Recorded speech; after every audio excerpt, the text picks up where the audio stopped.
here, man. What happened? You demoted? Why are you standing on the floor? You want to sit back here with the camera? Yeah, no, they have a big light.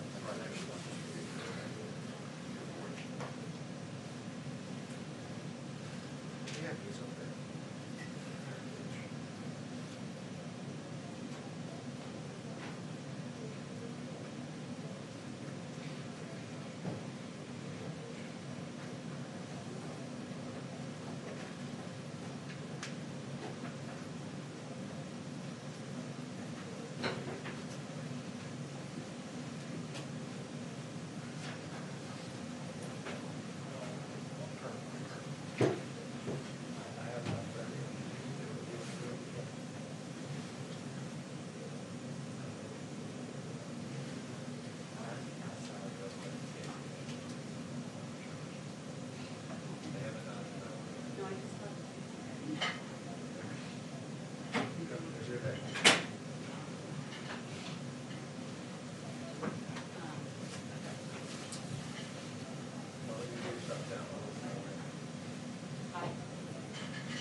here.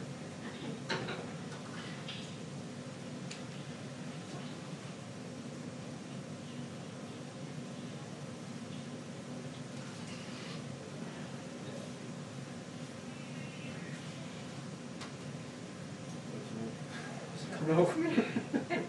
You should tell it to shush. I know, I should. 2-minute warning for the press briefing. 2-minute warning. Thank you. 30 seconds.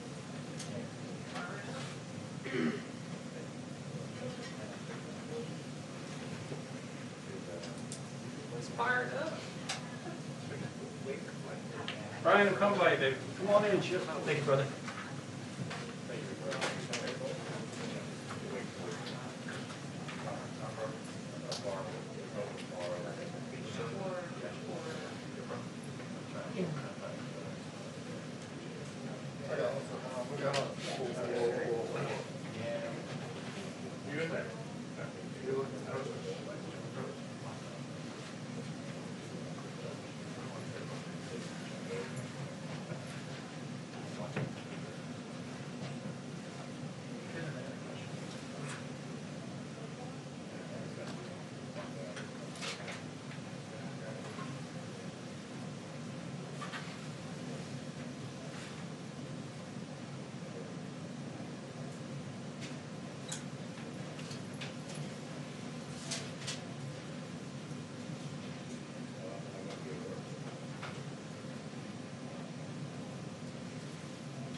Hi, everyone.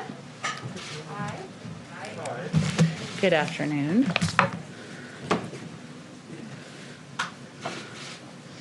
Just have a couple of items for you all at the top. I was a little worried about getting that mask off with the earrings. Okay, successful, good start. Today, President Biden joined the House Democratic Caucus meeting by phone to discuss the American Rescue Plan. The president made clear that the American Rescue Plan was designed to meet the stakes of the public health and economic crisis, and the President Caucus agreed that a final package must address the crises facing working families, including housing and food insecurity, and reopening schools. President Biden said the cost of inaction and doing too little is greater than the cost of doing too much. The president also had the opportunity to meet in the Oval Office just a few minutes ago with Leader Schumer and the Democratic chairs of the Senate committees with jurisdiction over the American Rescue Plan as part of his ongoing engagement with lawmakers from both sides of the aisle. During the meeting, they had a productive conversation on the status of legislative proceedings on the package. They were in agreement over the need to move swiftly to ensure that we get $1,400 direct payments to middle and working class Americans as quickly as possible, that we need to take steps to get immediate relief to the Americans who are struggling with food insecurity or facing eviction, and that we need to provide more resources to get shots into arms faster. The president and the senators were also in agreement over the need to go big and to meet the challenges we face with a response that will get the job done in beating this virus and in protecting our economy from long-term damage. During the conversation, the president and Democratic leaders also agreed to continue working to find areas of bipartisan agreement in an effort to integrate ideas and make the process as bipartisan as possible. There have been lots of questions from some of you and others about the differences between the president's plan, the Democratic plan, and the plan that has been proposed by 10 Republican senators. So I wanted to outline some of those specifics here for you.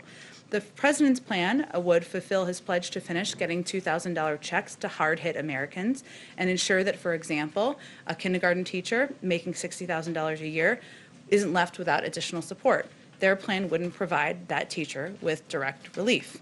The president's plan would give Americans who are out of work through no fault of their own a $400 weekly supplement and the certainty that it would last through the worst of the pandemic. Their plan would give unemployed Americans less money and therefore less certainty. The president's plan would keep hundreds of thousands of teachers, cops, firefighters, paramedics, and other public servants on the job. Their plan offers no money to state and local governments to keep people on the front lines of this fight employed. The president's plan would also assist the millions of families who are behind on their rent and facing potential eviction. Their plan wouldn't offer any support to these families. The president's plan would provide targeted, immediate relief to families with children and essential workers through an emergency expansion of the child tax credit and the EITC. Their plan would deny relief to 15 million lower-income essential workers. The president's plan together would reduce the number of kids living in poverty by 5 million this year and cut child poverty in half. Their plan would likely leave millions of additional kids out. Just as importantly, the president's plan would make sure we have every resource we need to defeat this virus and get life back to normal, including $130 billion to help ensure our kids can go back to school safely, $20 billion to mount a nationwide vaccination campaign, $50 billion for more and better testing and critical funding to improve our ability to track and defeat emerging COVID-19 strains. I know that was a lot, but it's a lot of interest in this issue. Go ahead, Josh. Thanks so much, Jen. Two questions. President Biden told House Democrats today that he considered the $1,400 direct payment a promise that he can't break. At the same time, a new analysis from the Penn-Wharton budget model suggests that 73% of those payments would go into savings instead of be spent in ways that could boost growth. I'm wondering, what's more important, to keep the promise or to ensure that the package does all it can to maximize growth? Well, first, on the Penn-Wharton analysis, we've seen that analysis, and I've talked to our economic team about it, and frankly, we feel it's way out of step with the majority of studies on this plan, including independent analysis from the Wall Street firm Moody's, JP Morgan Chase, and the Brookings Institution. And the analysis concludes that our economy is near capacity, which would be news to the millions of Americans who are out of work or facing reduced hours and reduced paychecks. So this starting place means their model is way off. So our view is we're going to listen to governors, we're going to listen to a broad range of economists, we're going to listen to health experts on what is needed, what the American people need at this point in time. And when 1 in 7 American families don't have enough food to eat, it's clear that there is a great deal of need for assistance. Secondly, the president is set to speak to the State Department tomorrow. How does he expect to change the tone with regard to refugees, China, and Russia relative to his predecessor? Well, first, I would say the president's visit tomorrow, which we rescheduled because of snow, is largely focused on his desire to thank the men and women who are Foreign Service officers, civil servants, who are the heart and soul of that institution and, frankly, our government. And I worked there for 2.5 years. It's an incredible place, and they've had many of them have had a challenging couple of years. But he will also, of course, talk broadly about foreign policy. How could he not if he is there? This will not be a lay down of his vision for every issue and every foreign policy issue. He will have plenty of time to do that. So I just want to kind of expectation set on what to expect for tomorrow. But you were also asking about the difference between his approach on Russia and China. I think on Russia, his call to President Putin is a couple of weeks ago, 2 weeks ago, is clear evidence of exactly that. When he called President Putin, he did not hold back. He made clear that while there are areas where we can work together, say New Start, which is in the interest of the security of the United States. He has concerns about a number of areas of their reported interference, whether it's in elections, in the hacking of the United States, the SolarWinds hacking, I should say, reports of bounties on American troops. There's an ongoing review that's happening, which he also stated in that conversation. So his engagement, even directly with President Putin, tells you a bit about the difference alone. And on China, the president's view and the administration's view is that we need to work with our allies, we need to work with our partners to align on how we're going to approach our relationship with China, and we need to approach that relationship from a position of strength. There are obviously key components of that relationship. They're economic, they're strategic, but we're going to work closely with our allies. He's having those engagements now. We've done a lot of call readouts, of course, and also with partners on the Hill, Democrats and Republicans, on the best path forward. Go ahead. Thanks, Jen.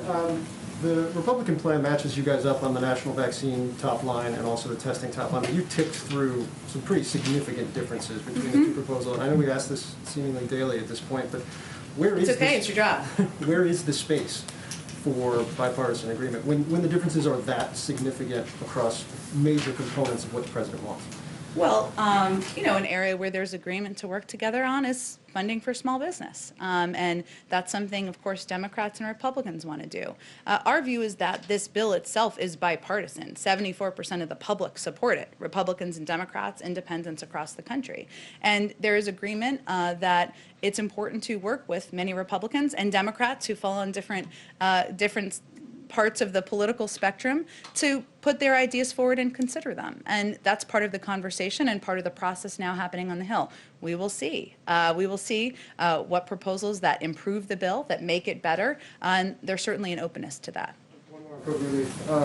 Several Republican senators have said publicly that they believe the president is in a different place than his staff on this issue in particular, and he is more willing to deal, perhaps, than his staff. Is there daylight between the president and his staff on the $1.9 trillion proposal? Absolutely not. I've seen some of those reports. Many of them are ludicrous. I've sat in a lot of meetings with the President of the United States in the last few weeks, and even before then. There is no one who's going to tell him what to do or hold him back from his commitment to delivering relief to the American people. And I would point you to the fact that he talked about the importance of going big on a package back to the campaign. He talked about the importance of meeting this moment back to the campaign. So that is certainly his commitment, and that's exactly what he's working to deliver on. And just one quick one on vaccines, circling back to something you guys talked about last week, I believe, Defense Production Act. I know you've said all options are on the table, you guys are working through, and that it has been launched in at least a couple of areas. On vaccine supply, is the Defense Production Act being utilized on that front? And if not, is there a timeline? Is that something that remains on the table right now to bolster, I think, one of the issues that you guys have identified as being the biggest problem right now? Absolutely, it's on the table. And, the reason the President invoked the Defense Production Act was because he wanted to have a range of options for any moment where there was a reduction in supply on materials, on PPE, on syringes, and at the appropriate time, we can certainly use it for that. But right now, our focus is on working with Pfizer and Moderna. We have confidence in their ability to produce the number of vaccines that the government has ordered on the timeline that we have committed to. And that means that we would have enough vaccines here to be able to vaccinate every American by the summer. So our focus is really more on evaluating where there are needs for supplies and materials that would help deliver the vaccines into the arms of Americans. Go ahead. Jen, you saw the president say earlier he's still confident he can get some Republican support. Mitt Romney was asked about that a little while ago, and he said, well, if they're not going to budge off the $1.9 trillion number, it's not going to happen. He was then asked, well, can you give us a specific example of something that demonstrates the differences? You didn't mention it. He says the $360 billion or so for states and localities. Is that something that is considered negotiable by the White House? Well, I'd be interested, because I didn't see, so now I guess I'm asking you a question, what Senator Romney said about whether they would propose any funding for state and local. He said that the most recent reports show that the average state in America only lost about 1/10 of 1% of the revenue, so it should perhaps be adjusted. Well, they are not proposing any. So I would suggest, given that they also supported 160 or 180 billion in a package that moved forward under the Trump administration, that's a place where we would certainly welcome an offer from their end on what state and local funding they'd support. One other on economic relief related to the pandemic. There was a full-page ad in the New York Times last week, put there by several prominent women, calling on the Biden administration to implement what they call a Marshall Plan for moms in the first 100 days. Has the president seen the ad, and would he support the idea of monthly payments to mothers who are saddled by this pandemic? Well, as a mom myself, I can confirm for you that the conversation I have most frequently with friends on Zoom calls is about the impact of the pandemic on working moms across the country. And what the president has certainly concerned about, as we all are, is the fact that this has a disproportionate impact on communities of color, on women of color who are working, many of them working on jobs as frontline workers and playing vital roles in industries across the country. And it's certainly an issue that Secretary Yellen, his economic team are focused on and will be looking for ways to help appease. Two other quick ones. The president said yesterday he hadn't yet had a chance to contact the families of the FBI agents killed in South Florida. Has he been able to do that yet? We will follow up with you after the briefing. I did not have a chance to ask about that before I came out here today. And then earlier today, Canada designated the Proud Boys as a terrorist organization, putting them alongside Al-Qaeda, ISIS, and Al-Shabaab. Does the U.S. plan to do the same? I had seen that, Ed, before we came out here, and I'd asked certainly our team to make sure we had a little bit of guidance on that for all of you. We, of course, have a review underway, a domestic violent extremism, I should say, review that's underway by our national security team to take a look at violence and this type of concerning group activity across the country. I expect we will wait for that review to conclude before we make any determinations. So no final decision? It's an ongoing review, and when it's concluded, I'm sure we'll have more to say about our view. Go ahead. Thank you, Jen. The top Republican on the House Armed Services Committee is asking you to apologize for some of the comments that you made yesterday in the briefing room about the Space Force. Will you apologize? I did send a tweet last night. You may not all be on Twitter. Maybe they're not on Twitter. That said, we invite the members of Space Force here to provide an update to all of you on all of the important work they're doing, and we certainly look forward to seeing continued updates from their team. Big picture here, I mean, does the Space Force have the full support of the Biden administration, or is the president at some point perhaps going to try to get rid of it or in some way diminish it?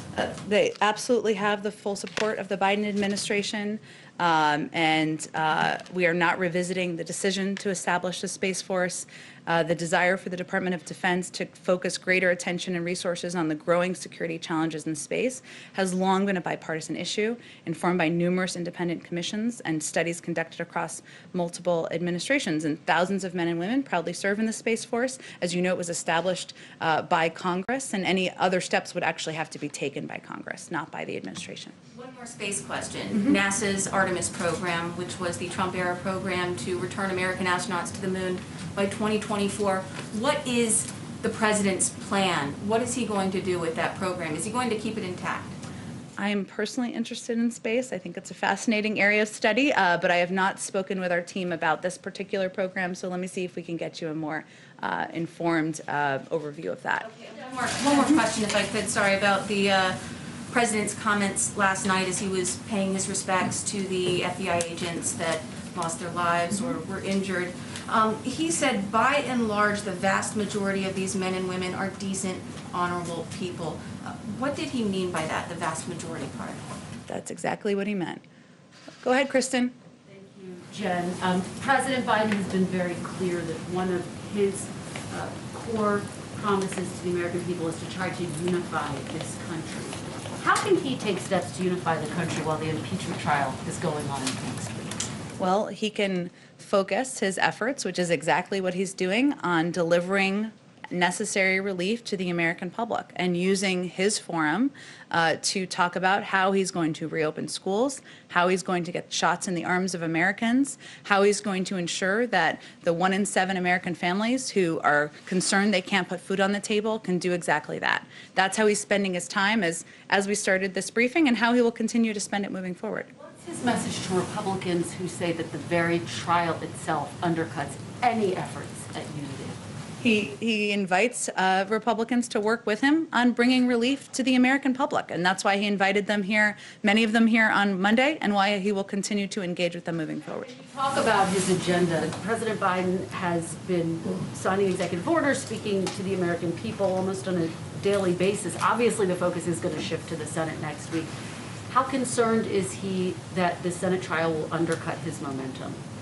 I think the president has been clear. There's an urgency to delivering relief to the American people, and it's important and vital that the House and Senate work quickly to get this bill passed. Get wrapped up within the week when you say quickly? I'm not giving a deadline. I'm just conveying what he has stated many times publicly, and we are confident they have the ability to walk and chew gum at the same time. One more question. There's discussion on the Hill about stripping Congresswoman Marjorie Taylor Greene of her committee assignments. Does President Biden believe that she should be stripped of those assignments? We've resisted speaking of her in this briefing room, and I'm not going to do that today. Why not wait on her assignments, though, Jen? Because it's up to the Hill to make that determination. Go ahead. Thank you, Jen. Nandita with Reuters. President Biden has always expressed support for unions, and in fact has distributed a plan to kind of strengthen worker organizing around the country. There are thousands of workers at an Amazon facility in Alabama that are currently gearing up to cast a vote and potentially form a union inside the company. This will be the first of its kind inside Amazon. Does the White House and President Biden support their efforts to organize and form a union? As you've noted, the president is a strong, longtime believer and supporter of the efforts of labor unions and workers. I have not spoken with him or our economic team about this particular report, nor had I seen it before I came out here. If there's anything more to provide you, we're happy to follow up with you directly. And I did have another question on Secretary Yellen calling for a meeting with top financial regulators on GameStop. And we understand the meeting is likely to happen this week. Will the meeting be held on Thursday? And will the focus really be on whether Robinhood treated retail investors unfairly over large institutional investors? Well, I would send you to the Treasury Department for any specifics on the timing of the meeting or the focus of the meeting. For any of you who have not seen this report, Secretary Yellen has called a meeting with the SEC, FRB, FRBNY, and CFTC. She believes the integrity of markets is important and has asked for a discussion of recent volatility in financial markets and whether recent activities are consistent with investor protection and fair and efficient markets. That will be the focus of the meeting, but for more details, I would certainly send you to the Treasury team. Go ahead, Jennifer. Any update on the release of the White House visitor logs? Either were you able to figure out if you can technically access the Trump administration visitor logs? I was. We cannot. That is under the purview of the National Archives, so I'd certainly point you to there. And in terms of our plans to release the visitor logs, we do plan to do that on a quarterly basis, just as the Obama-Biden administration did as well. And then one other thing also on unions, Mitch McConnell was critical today of giving generous funding to school districts where the unions are not allowing the schools to open. Do you have any reaction to that? I would say that the purpose of giving funding or supporting funding and getting it to school districts is to ensure that teachers are safe, that kids are safe, that there is necessary PPE, that there is ventilation in the school, that there is the environment that allows for children to return safely. And that is the president's focus. That's why he also wants to reopen schools and wants them not to just reopen, but wants them to stay open, which as a mom, that is pivotal. But he knows it's essential that it's done in a safe way. Anything on the unions not allowing some school districts to reopen? There's discussions in different districts, as you well know, between school districts or and elected officials and the unions, and we certainly hope and encourage progress on that front. But the president's focus is on the schools reopening safely and them staying open. Go ahead, Sungmin. I have a couple questions, thanks, Jen. So during the Georgia runoffs, President Biden campaigned specifically on $2,000 stimulus checks, and obviously, as we've discussed, the payment is $1,400. There doesn't seem to be an active discussion on actually raising that amount. So is that a broken promise to voters who may have been expecting $2,000 checks if Democrats won? And would the administration be open to raising that amount? Well, you're right that the president is very focused on ensuring millions of Americans receive those checks and that pivotal relief at this point in time. There was $600 payments, as you know, in the $900 billion package that passed in December. This is $1,400. Together, that's $2,000. So it would be delivering on the promise he made, and it's something that he is firmly sticking by. Another question on immigration. The Biden administration has extended temporary protected status for Syrian nationals. Obviously, the Trump administration cut off TPS protections for many other countries, such as El Salvador, Nicaragua, and Haiti. So does the administration plan to reinstate those TPS protections for those countries? It is all under review at this point in time, and obviously the president has talked about his own commitment to reinstating TPS in certain cases, but it has not. The review has not been completed at this point in time. Go ahead. Thanks, Jen. Earlier today on the call with House Democrats, the president talked about better targeting the stimulus checks. I'm wondering if you could just explain what he meant by that and what might be under consideration. Sure. Well, as we've said in here a few times, but I know this is an ongoing process. You know, the president, having served in the Senate for 36 years, fully recognizes that the bill he proposed, that he did a primetime address on 2 weeks ago, that may not look exactly like the bill that comes out. And he knows that. That's part of the legislative process. So further targeting means not the size of the check. It means the income level of people who receive the check. And that's something that has been under discussion. There has been a conclusion, but certainly he's open to having that discussion.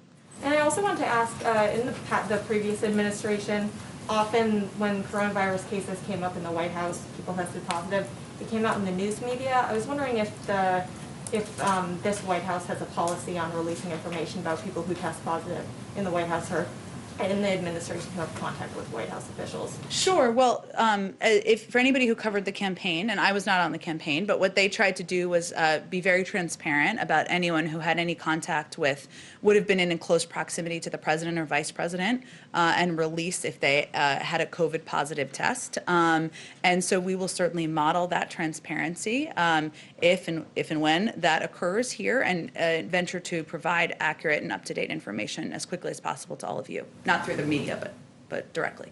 I mean, you are the media, but you know what I mean. Go ahead. Hi, thanks, Jen. I have one question and then one from a colleague who can't be here due to social distancing. The CDC director is saying that the vaccination of teachers is not a prerequisite for safe reopening of schools. Does the White House agree with this? And should states be prioritizing teachers over other essential workers in the vaccine line? Well, I saw the comments of Dr. Walensky, but I will say that even she would say, if she were standing here, she's welcome to come anytime, but she's in Atlanta, that they have not released their official guidance yet from the CDC on the vaccination of teachers and what would be needed to ensure the safe reopening of schools. And so we'd certainly defer to that, which we hope to see soon. The president himself has talked about the importance and the priority of vaccinating teachers, and in most states they're in the 1B category of vaccination. But it is up to states to determine prioritization. Obviously, there's federal guidelines, and we work closely with governors, but we leave it to them. But certainly ensuring teachers are vaccinated, prioritizing teachers is important to the president. And this is from a colleague. Oh, sorry, go ahead. Yeah, following the 2020 election, 28 states have brought forward 106 different bills related to voting access, according to the Brennan Center for Justice. Is President Biden keeping track of those efforts, and will he talk with states to ensure Americans aren't restricted from voting in future elections? Well, the president's priority is certainly ensuring, and the vice president's priority is certainly ensuring more people, not fewer people, have access to voting, and that it is easier, not harder, to do that. We saw some examples of voting by mail or early voting, given COVID, that could be models for the future. It's certainly an issue he's following and his team keeps him abreast on. I don't think there's been an update since he was inaugurated to him, but it's certainly an issue he cares personally about, as does the Vice President. Go ahead in the back. Yeah. Good afternoon. Owen Jensen with EWTN Global Catholic Network. President Biden has stated he wants to unite the country. In the first 2 weeks he's been in office, however, and much to the great disappointment of pro-life Americans, he has revoked the Mexico City policy. He has ordered a review of Title X and issued a statement strongly supporting Roe v. Wade. Is the president going to make any effort to reach out to pro-life Americans in his administration? Well, those have long been the president's positions, and he certainly was just restating them and delivering on promises he made on the campaign trail. But the president will reach out to all Americans, and that is how he's going to govern, what he talked about in his inaugural address, and he has every intention of delivering on that promise. If I may follow up on that, will he, you described him as a devout Catholic, will he use his faith to guide him in any policy decision making? He does attend church nearly every weekend, and that's something that's important to him personally and to his family. And he's talked about the impact of his faith on healing and everything he's been through as a human being. So certainly it's a guide to him as a human being. Go ahead. Thanks. Earlier you mentioned a number of topics that President Biden and Putin had discussed. One that you didn't mention is the two Marines who are imprisoned, Trevor Reed and Paul Whelan. Trevor Reed from Texas had an appeal today in Moscow. The U.S. ambassador called his conviction a mockery of justice. What is the U.S. doing to secure their release, and do you consider these two Marines to be hostages? Well, Ambassador Sullivan, who I think you were referring to, today called Trevor Reed's trial a mockery of justice, and we certainly agree. And as you know, we have a range of means of communications with the Russians at several levels. We have a Secretary of State who's now confirmed. We have a National Security Advisor, and we have a number of officials in the State Department. But I'll use this as an opportunity to once again call on Russia to swiftly release both Mr. Reed and Paul Whelan. And doing so on the heels of extending New START would demonstrate that Russia is ready to move past intractable issues within the bilateral, lots of bipartisan talk in here today, bilateral relationship. But that's our view, and we certainly raise this at every opportunity. Are sanctions or any other consequences under consideration? Well, there's also a review we've announced here, of course, and I talked about a little bit at the beginning of our relationship, and certainly a number of issues that are being looked into by the national security team. And once that review is concluded, we'll have more to say on our policy moving forward. Does the administration consider them to be hostages? I don't think I'm going to add a new category or categorization from here today. Go ahead. Jen, I want to follow up on ventilation in the schools in terms of reopening them safely. How exactly does the White House see that playing out? Is the president saying that no school should be reopened unless they get a brand new or renovated ventilation system? I think the president is saying that, and the CDC, I should say more importantly, and our health and medical experts are saying that ventilation and proper ventilation in schools, and especially schools, public schools that have don't have often the benefit of tuition and things along those lines, need to have proper ventilation. We've seen from health and medical experts that that is something that contributes to ensuring the safety of people indoors, which is part of what school is. So they're just conveying that that's an important component of looking at school safety and how we can reopen schools. So it's not a prerequisite. Well, there haven't been prerequisites set. There have been broad objectives that have been set by the CDC and others. They have also not put out their specific detailed guidelines yet, and we'll look forward to seeing those and abiding by them and communicating about them from here. Go ahead, Josh. The president has said he really wants to protect the middle class. And I'm wondering, when it comes to things like direct payments, what's the income range by which you define the middle class? Like, how much does someone who's middle class, how much do they earn? What's the range? Well, there are ranges in the bill, as you know, that are what the president proposed and what he outlined during his primetime address. I don't know that he looked at the bill as his own personal definition of the middle class as much as a definition of the people who need help the most. So that's that bill is a rough range on how you're thinking about it? I think I just said it's not the definition. He wasn't looking to answer the question for economists around the world on how to define the middle class. He was defining who needs help the most now, and that's how the bill is defined and why he's so focused on ensuring those checks go out to the American people. Go ahead. Two quick follow-ups. One on the voting question. The Voting Rights Act update, or the John Lewis Voting Rights Bill. You guys have majorities in the House and the Senate. And we talked about it on the campaign trail, but given Shelby Holder and the change of pre-clearance, is that a priority? And if it's a priority, when, I understand you've only been here 2 weeks, but with the majorities, when do you push forward on that priority? It remains a priority, of course. The president's number one focus, though, remains getting the American Rescue Plan through.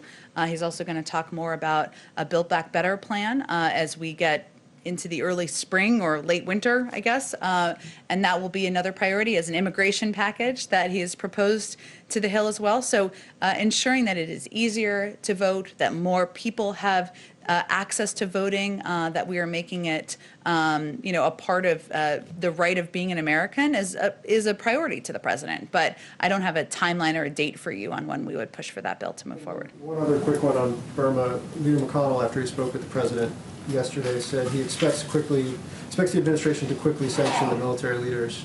I know we talked about the changes in foreign aid. What is the timeline on sanctions? Is Leader McConnell right that sanctions will be coming quickly? Well, one, I will note that the State Department very rapidly completed their review designating or naming the military coup in Burma in a very short period of time, which I think is something, this is bipartisanship in action, that Senator McConnell agreed on. And obviously, the continued detention of Aung San Suu Kyi, other civilian officials, and the declaration of national state of emergency are a direct assault on Burma's transition to democracy and the rule of law. We're continuing to review our sanctions authorities and other options. It is certainly a priority to this administration. I can tell you, Jake Sullivan called me on Sunday night to tell me we had to put a statement out because it was so important. We had our voice out there, and we obviously put out a statement from the president, acted quickly. I don't have an exact timeline for you, but it is a priority, and certainly reviewing our sanctions authorities and seeing where there's action to take there is something the team is focused on. Go ahead, Jennifer. Have you guys been talking at all about the Iowa caucuses or the lineup for the next presidential? Too soon, Jennifer, too soon. So no discussion about Nevada wanting to go first? We are certainly not focused on the next political campaign here quite yet, and we don't have any point of view to share on the order of the presidential nominating contests. Though Nevada's a little warmer, but all great states. Go ahead. Jen, you said that you will be checking with the NSC and the president about the Summer Olympics, I believe. Can you tell us, does he think at this point that it is safe for the U.S. team to go to Tokyo? Well, I know there's been some reporting on this. We're not currently talking about changing our posture or our plans as it relates to the Beijing Olympics.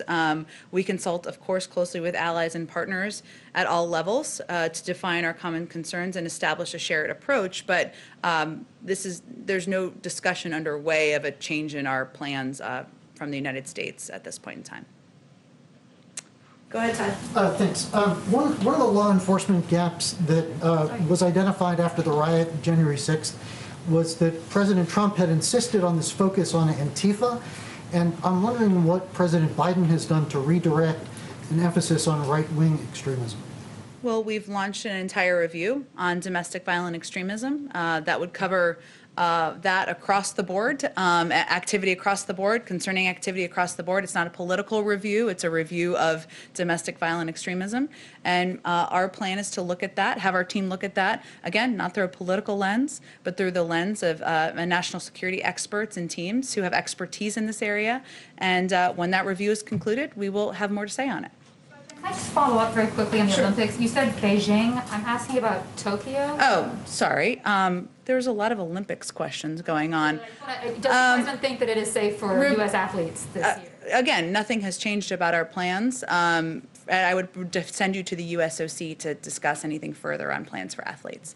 Kristen, go ahead. Thank you for that clarification, too.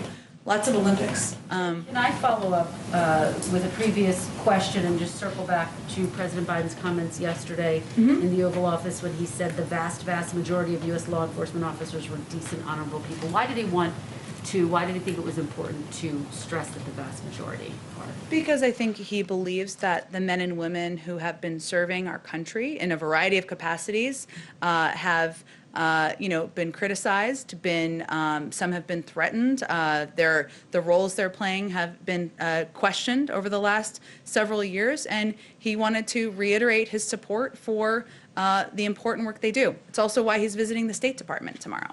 But not to say that all of them are. I mean, he made that delineation. Well, I think the point he's making is that despite reports of individuals in different areas who may have done things that are problematic, that the vast majority of men and women serving in our law enforcement roles, serving in civil service roles, serving in roles across government, do vital and essential work for the American people. Go ahead. Thanks. Sebastian Smith, AFP. So I know, I remember your mask. It stands out. It has flamingos on it, in case anyone's wondering. The flamingo guy. I know. Uh-oh. Sorry about that. I'm gonna owe you a drink later. Sebastian Smith, flamingo guy. There you go. Okay. Again on sanctions, this time on Russia, is there any discussion of targeting people close to Putin over what's happening with Navalny and the opposition there? And has the president talked to EU allies about this?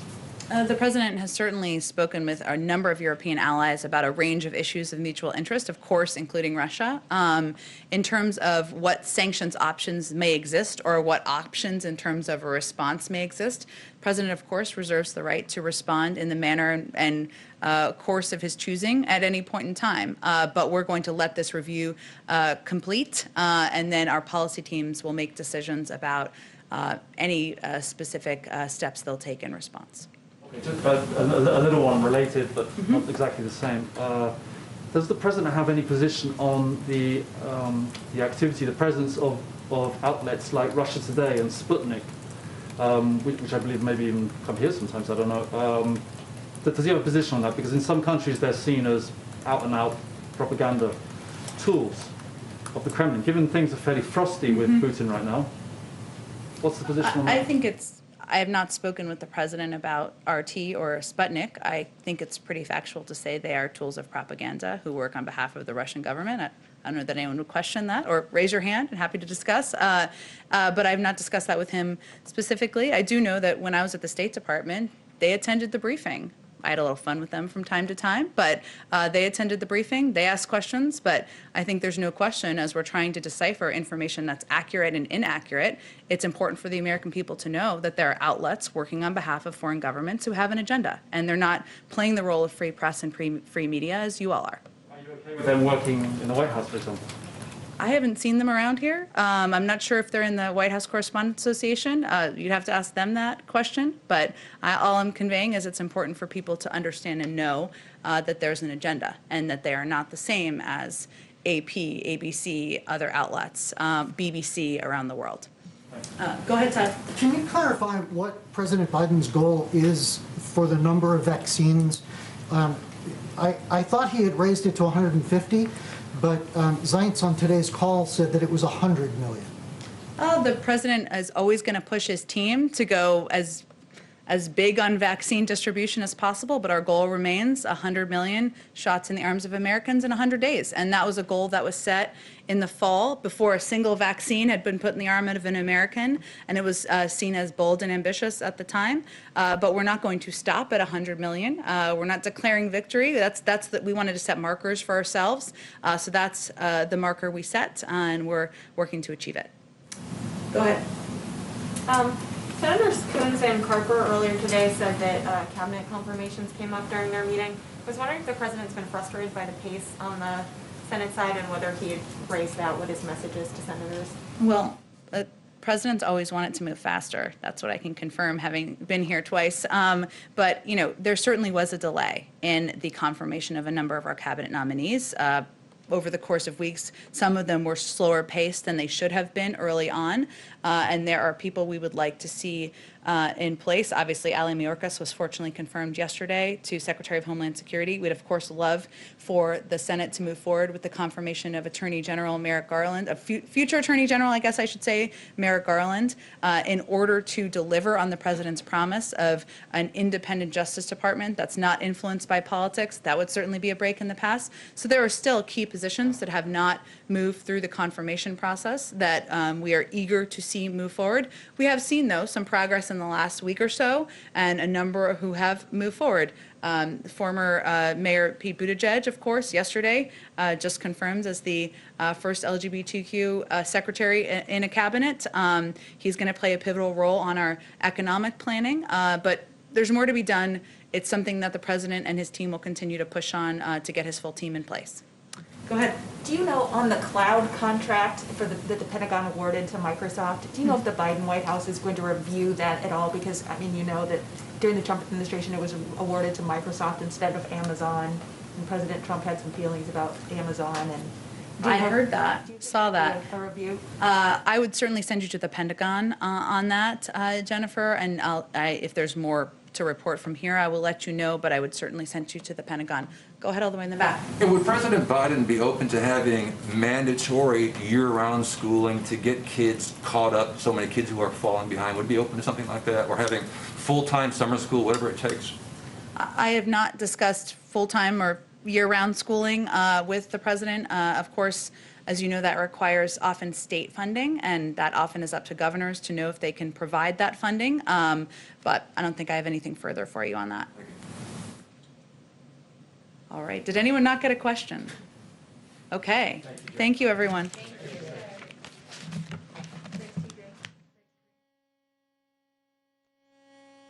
Just sat here.